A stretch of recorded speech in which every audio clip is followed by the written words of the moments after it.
虎尾寮污水处理厂本来就有一个旧厂，它的处理水量大概是12000吨左右。那目前来讲呢，随着我们台南市东区那一边跟永康路那一边的一些污水慢慢收集进来，水量有点不够处理，所以在这个地方来讲，扩建污水厂成为必须的事情。最主要是因为为了改善整个三连溪的水质啦啊。那我们知道整个三连溪整治完以后，第一个它已经在沿线都不会淹水啊，但是水质的部分我们要一并改善了啊。所以我们就特地跟环境部来争取经费，来改善整个三连溪的水质。94年的时候，当时呢就是台南市、台南县跟高雄县一起呢签署了一个二人溪整治的愿景。所以从那时候开始呢，当时的环保署、现在的环境部，其实我们投入了很多资源来做这个整治。前几年呢，甚至呢在二人溪的出海口都可以捕到呢鳗苗。这一次呢，二人溪的支流呢，就是三爷公溪这边的这个改善包括虎尾寮扩增它的处理的量能，以及呢把上游的污水截流到虎尾寮来处理。那这个呢，对这整个地区的水质的改善会有很大的帮助。那三爷公溪呢，也可以从严重污染脱离。整个污水的一个处理，从这一边把水抽起来。它本来在地下水那个下水道管道系统里面，把它扬升到地面上来。接下来经过了这个地方来讲是除臭系统，3是沉淀池，把一些污水里面的一个比较颗粒状的一个东西沉降下来之后，比较澄清的水进入到第4，溶解在水里面的有机物质，我们利用生物处理的一个方式，利用厌氧跟耗氧曝气的一个方式，我们的一个水质呢，能够把它降到我们符合放流水标准。掌握施政3分钟，台南进步向前冲。请启动三爷溪上游排水截流暨虎尾寮水资源回收中心正式启用。我们跟环境部合作，尤其环境部非常帮忙，对于我们东区的三爷溪上游的截流，还有这个水资源回收中心，能够挹注大笔经费，让我们可以把三爷溪的上游开始，一方面能够截流，一方面能够让水质更净化，那可以让台南市的河川，这改善水质改善更进一大步。大家知道三爷溪的上游很多的部分都是这个家庭废水、民生废水所造成的，但我们一方面是努力希望能够接管。那接管的部分当然牵涉到由政府机关开始，跟民间机关一起来同步并行。另外一方面经过接管之后，这个进入下水道的这些污水就能够经过净化从过去1.2万吨变成2.7万吨，那能够排放这个1万吨的干净的水，那这样子对于三爷溪的水质净化有很大的帮助。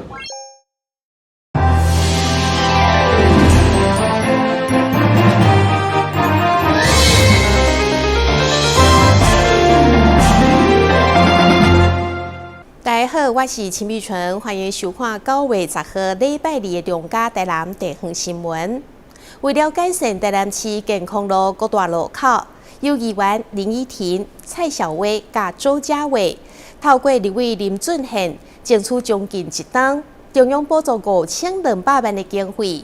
为健康路1段到2段，总共11个路口将进行道路改善工程，会分做2个阶段来施工。预计旧历年进前，11个路口会当全部完工。台南市因为道路矮，真侪路口的车辆要倒弯，无专用的车道，容易造成塞车的状况。因此，未少个议员，包括林依婷、蔡小薇等，对1档前就提出争取路口设置转弯的车道，并透过立委林俊宪争取中央路口改善的经费，总共5200万，目前已经正式开工。健康路是最标准的台南市区道路了，大概20米宽嘛然后2车道，所以只要有左转车辆，交通必打结，因为它没有左转专用灯，没有号志，也没有车道，所以只要一台要左转，后面车子都会塞住，然后它没有急着要切到右边来，然后右边的车辆又打结。啊，所以我们现在就来请相关单位因为我们争取这个经费已经也谈了1年了，1年多了，我们来看看目前的状况这个工程真的已经讲1年多了，那我们真是很努力的在争取，那也真的非常谢谢委员，就是有听取我们的意见，因为我觉得这健康路我们都常把交通比喻成我们人体的血管呐。那我觉得健康路，因为毕竟我们整个安平区7成以上都是住宅区，所以在这个健康路就成为很重要的一条通勤的道路。以这一条健康路做一个示范区，未来台南市还有很多个路段都是像这样的一个状况，我们一起来做改善。那也非常感谢委员在交通委员会可以争取到这么多的经费，让我们在地方上可以来做这样的一个改善受惠最多的是阮中西区啊，阮中西区算是受惠最大，因为要为阮中西区出来甲南区，也是要去东区其实。迄个健康路是一个足大的交通使用路线所以其实在偏心市左转最好卖太里家中西区的民众，不管要到南区，从这边到安平到东区，或是甚至再往仁德那边走健康路塞车的状况一定会改善。健康路1段到2段，对大东路到中华西路口，总共11个路口。市府将分2阶段来施工。第1阶段中华西路到下南路口。伫个9月2号开工，预计11月底就会完工。健康路不是只有解决左转车道的拥塞的问题除了顺畅之外，其实人行要更安全。所以我们也在这个地方包括行川线庇护岛行人专用10项，那我们这个也会把它配套做好让我们台南行人可以走得更安全。今年有一个比较重要的就是行人交通安全措施的条例通过了5月1号。所以我们从明年开始这个12米以上的一些路段，之前都没有做那个人行道的部分我们会清查以后，我们会报给中央一个分期改善。那这个到时候再请议员跟立委这边来给我们支持第2阶段西门路到富人路口，因为考量体育场职棒的开打，预计11月中下旬施工，希望赶伫明年农历过年前就会用来完成。台南新闻林根采访报道。钱变宝，现主席连机能检定的考试费用嘛要起价了。劳动部准备要来调整汽车修护、车辆涂装、自来水管的配管，也有职业电水、车床、电脑辅助机械设计制度，以及太阳光电设置等7项机能检定的费用，分别调起50块到480块不等。上紧明年就会上路。老师仔细甲学生汽车维修保养的步骤，一一拆分车顶的零件。这是台南自由工商的汽车修护科，除了是上课的教室，同时嘛是机能检定的场所。要么个爱注意咯，考试费用就要起价。相关的这个术科测试题目是一直在调整更新，那毕竟产业的技术也在更新，应检的时候需要一些基本的材料，那这个部分相关的费用都已经大幅调涨了经过检视，还有就是我们依照规费法的规定，在这个收支队列的原则之下。那我们做部分的调整。劳动部的机能检定有258项之类，有一半以上超过10档无调整收费。这回公告的草案当中，包括着汽车修护、车辆涂装、自来水配管、车床、太阳光电等7项之类的机能检定费用会调整50块到480块不等，整体起8.8%。要起价我是感觉无问题感觉差不多超过300块就小小贵会起价，这拢是正常，忙起伤济。起价是必然方向，但是我感觉讲，这嘛是对囡仔一个压力，所以如果讲要起价，嘛是希望讲政府有一点奖励的部分。会当互因，比如讲考过的囡仔有一点鼓励。根据统计，这几档的检定报考人数将近1万人，上紧明年会上路。今年的考生未受影响，不过有学校认为，虽然报名费用提悬是难免，也毋过对着学生来讲有负担，建议会当区分学生、社会人士做无同的收费。台南新闻所采访报道。为了欢迎大学1年级的新生人，中华艺术科技大学连续2天举办新生训练的活动，除了规划航bài暗会、歌唱比赛，佮为每一位华裔的新生人安排了 CPR 甲 AED 急救操作的大考验，充分展现医护专业学校的特色。为互新生尽快实施校园适应性的生活，中华艺术科技大学113年度新生训练特别安排了丰富又多元的活动，除了参访校园各单位，师生互相认识、校外导览，并安排各项健康宣导等等。上特别是孙子有年的 CPR 甲 AED 急救操作大考验，立下新生分成齐提出学习救人的技能。好啦，同学们一起数啊，从10开始数了，11、12、13、14、15。我觉得很棒，可以先演练，如果有真的事情发生的时候的情境。对。请帮我打119并我觉得这是一个很棒的体验，就是如果未来遇到什么事情就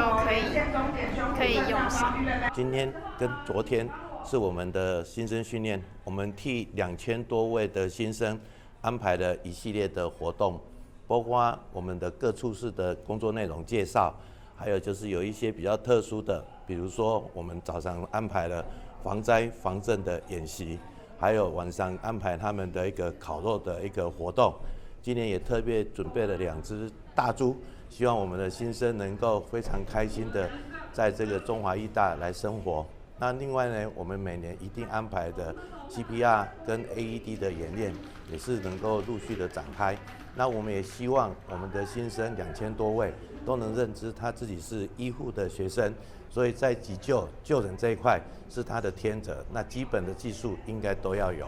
校长孙一鸣表示，华医大多数科系甲医术健康专业人才培育相关，所以新生训练一定会安排 CPR 甲 AED 的大考验。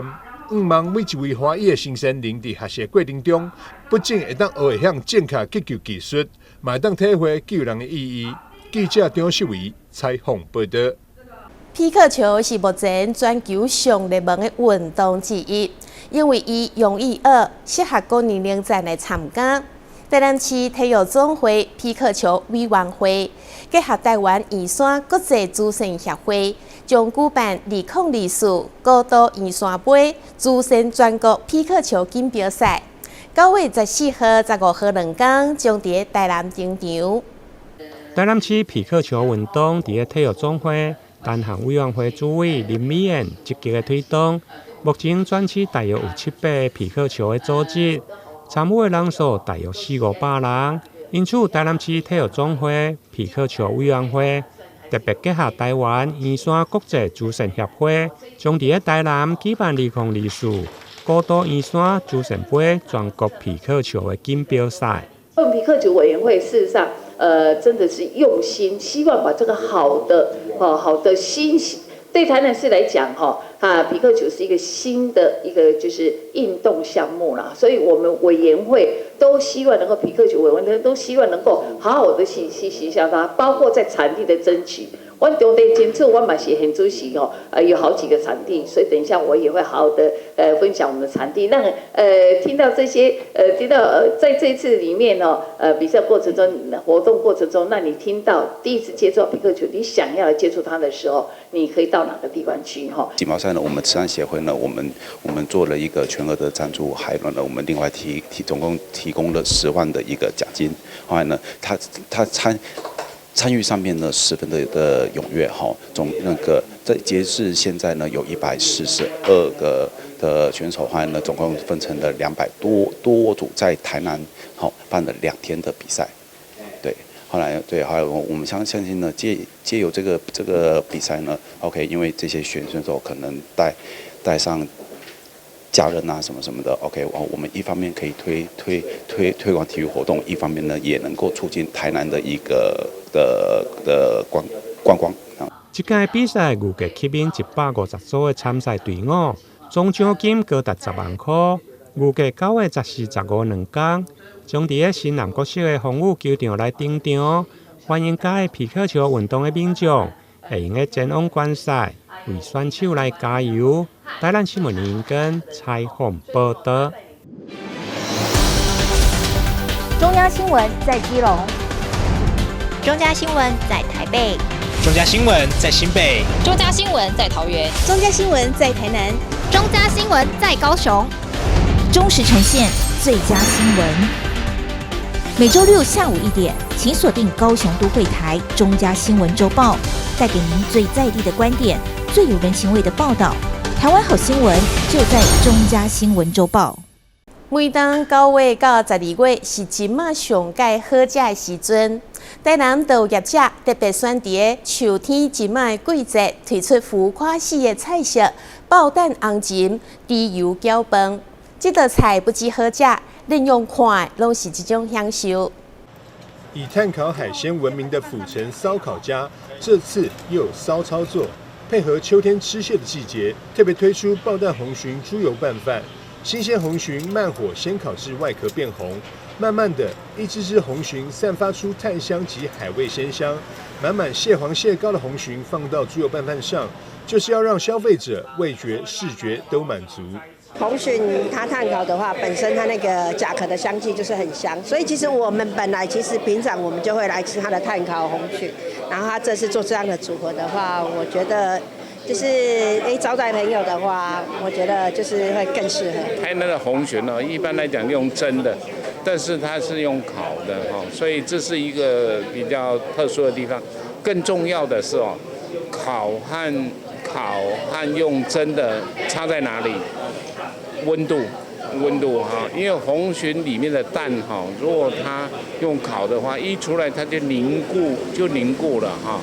不像用蒸的还是软的哈。9月份因为刚好是螃蟹的季节，所以我们就专门推出就是红鲟猪油拌饭这样子。然后红鲟猪油拌饭跟一般台南比较以往不一样的是，因为台南大部分的红鲟是做红鲟米糕，这个是我们台南的传统的特色。那我们是把它翻新，因为除了红鲟米糕以外，还有做红鲟粥。那我们店家我们是把它做成像红鲟，然后下面放那个猪油拌饭。然后我们红鲟是整个都是用烤的，对，所以跟一般的传统是用蒸的是不一样。烤的红鲟跟蒸的红鲟最大不一样是，烤的红鲟它比较香，比较有香气，因为它有甲壳的味道，还有基本的肉质也都是很香，因为它是整只下去烤。一般的红鲟米糕只会甜，它不一定会烤得香这样子。老板蔡玉玲说，现在的渔业养殖技术进步，其实不管在哪个季节，螃蟹都是一样的肥美，这也是烧烤家一年四季都能品尝鲜美肥蟹的原因。其实现在已经365天都吃得到螃蟹，不会像古代的那个24个节气一样，就是只有9月跟10月这样子。但是是不是会秋天会更肥美一点？基本上，如果你是野生的话，9月、10月更肥美。可是现在养殖技术都很厉害，你只要有挑过的话，每次都会很肥美。不止秋天吃螃蟹，烧烤家也会依照时节推出对应的创新菜肴，就是希望提供更多美味选择，让消费者一吃再吃都不腻。记者张硕维，台南报道。关田区的龙田赤赤文化资产教育园区，在2022年开幕以后，吸引真侪观光客。今年在所谓发展部的支持之下，园区内面的地景剧场，都运用5G 加 AI 的技术，打造成全新的沉浸式剧场。市长黄伟哲嘛特别展览开箱。龙田文化资产教育园区以嘉南大圳的水文化和考古教育推广为核心，保存水铁、糖铁、盐铁到台铁的产业遗迹。园区的地景剧场更是受欢迎，这回透过5G 结合 AI， 打造全新内容。这个沉浸式剧场其实是透过这个龙田这个市铁回忆来梳理龙田这附近的过去的这种产业遗址的特色。那更特别的是，其实应用5G 的技术跟深人式的这个科技可以让参与者马上透过12分钟的片子的参与，那你能够最后得到一个这个这种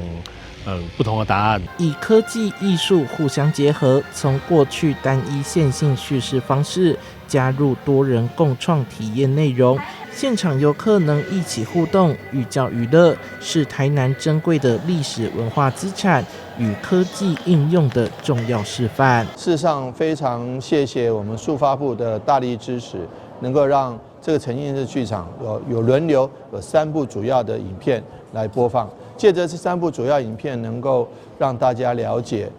过去的一个历史以及未来的展望。那刚刚提到了这个台南500，台南500的时候我们都已经不在了，但是可以借着这个生成式 AI， 能够模拟描绘出未来台南的景象。在数位发展部的支持之下，让游客回到历史现场，看到四铁产业的回忆，也看到未来台南500的园区。记者苏怀台南报道。新北市政府新闻局甲波士顿台湾影电协会邀请艺人简曼书担任新北市纪录片奖年度活动的大赛，宣告未来将互相合作，甲新北市的纪录片推向国际。市长侯友宜表示，看到新北的纪录片伫海外播出，予伊非常的感动，希望国外观众会当看到新北美好的人事物。请注入新北市纪录片奖与波士顿台湾影展正式合作。新北市政府新闻局今天与波士顿台湾影展协会携手出席新北市年度形象影片发布会。会中除了首度公开2024新北市纪录片奖年度形象影片外，也特别邀请活动大使简曼书一起分享拍摄时的心情。简曼书表示，生活中有许多微弱的变化，感动的时刻都值得被记录。新北市有很多不同的风貌，非常适合拍摄纪录片。希望未来有更多创作者能前来拍摄。新北市真的有很多不同的风貌，然后它的场景其实真的非常适合拍摄纪录片。那身为今年的活动大使，我希望可以邀请更多的纪录片创作者来好好的拍摄更多优质的纪录片，让大家可以看到新北市的风貌。波士顿台湾影展自2019年首度办理时，便邀请新北市政府新闻局推荐优选影片参展。影展在北美至今已迈入第6届。今年新北市纪录片奖推荐陈巧维导演的《野生之路》及黄淑梅导演的《伊诺物语》，希望借由影片故事与北美观众分享新北纪录片关注自然与人类之间的关系。波士顿台湾影展协会首届会长蓝凡云博士表示，他们是一群热爱电影的人，希望借由这次的合作，让台湾许多优秀的作品都能带到海外，让更多人认识台湾。除了在美国上映外，国内外游客也有机会在搭乘飞机的旅途中，从飞机上的影片欣赏台湾美丽的故事。我们一开始成立的目的就是希望可以把台湾非常多优秀的创作者跟创作的作品可以带到北美，可以透过这些各不同面向的故事来认识台湾哦。是我自己是一个航空公司常飞的一个，我在台湾跟美国两边跑，大概每2个月就会飞一次。那我上飞机的第一件事情就是会先点开新北的这个天宫影展，去看说有什么新的片子我可以看。那在飞机上面看的时候有额外的感动，你在海外的时候看到这些新北市台湾的各个角落发生了各式各样的一个风土民情跟感动的故事，是真的会觉得会想要掉泪这样。那我们也把这样的感动就是把它带到了波士顿。今天这个签约的仪式啊，合作备忘录的签约仪式，我希望是下一个阶段的开始。我们可以把它继续让更多的在不同地方、世界各个角落的观众认识我们台湾优秀的创作人跟作品。新北市长侯友宜也分享新北纪录片发展的心路历程，特别指出，北市纪录片走过14年，内容从环境永续到社会关怀，多元的主题让感动无所不在。影展过去也在亚洲多个国家展出，这次特别与波士顿台湾影展合作，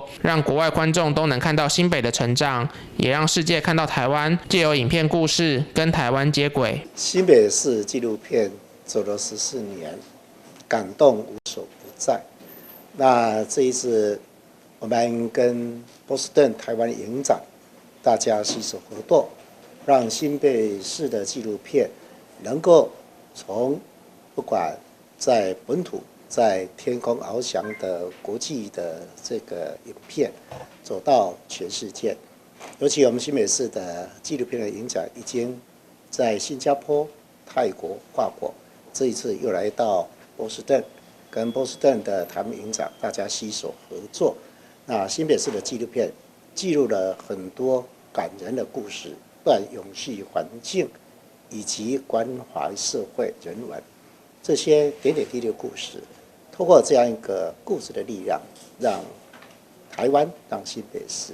大家都可以看到感动人生的故事，见证台湾、见证新北市的成长。发布会上，双方也互相致赠礼物及感谢状。新北市政府新闻局表示，新北市纪录片奖会持续努力，成为纪录片工作者最坚强的后盾。除了这次将影像创作成果跨出亚洲，带往美国波士顿外，未来也会持续深耕国内纪实影片的影响力。记者肖世宏新北仓报道。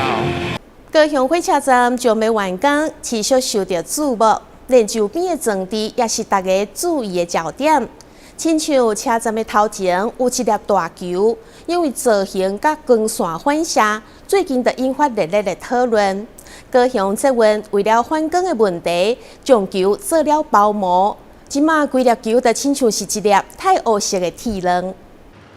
高雄车站前方这颗大球就位在九如路的站西和站东路之间，只要路过车站，都会忍不住想要再多瞄几眼。高雄车站前方这个巨型球体，因为过去造型特殊和反光的问题引发了讨论。为了解决光线反射的问题，目前这颗反光球体变成了一颗钛黑铁蛋。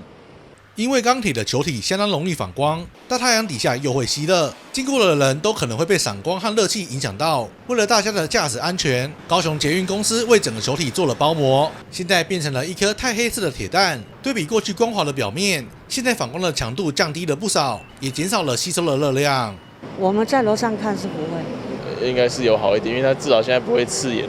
是还好，总比其他像85或者是其他镜面大楼好一点了。这颗球原本是为了遮蔽杂乱的捷运通风管所设计的，特殊的外观一直都被大家讨论。现在整个球体呈现钛黑色的质感，有民众觉得除了这样比较安全之外，也好看了许多。颜色有改变了，所以你觉得反而更好看？蛮好看的，我觉得蛮好看的。算蛮喜欢它的造型的。对啊，因为我蛮喜欢有设计感的东西啊。他前几天上个礼拜好像有打开展示过那个，它是 LED 灯，蓝色的。该通风井造型系在105年完成都市设计审议通过，有关民众反映反光及聚热等问题，其不锈钢外观贴膜工程已于日前全部完成。目前测试效果对于降低反射以及表面聚热已有明显的改善。现在晚上经过，有时候还可以看到它变成迪斯科舞池灯。但是高捷公司也强调，目前这颗车站巨蛋还是未完成品，所有设计都还在调整当中。高雄车站预计在明年完工，持续受到大家的瞩目，就连周边的装置也是令人注意的焦点。记者川军高雄报道。感谢你收看9月10号的中嘉台南地方新闻，我是秦美纯，咱再会。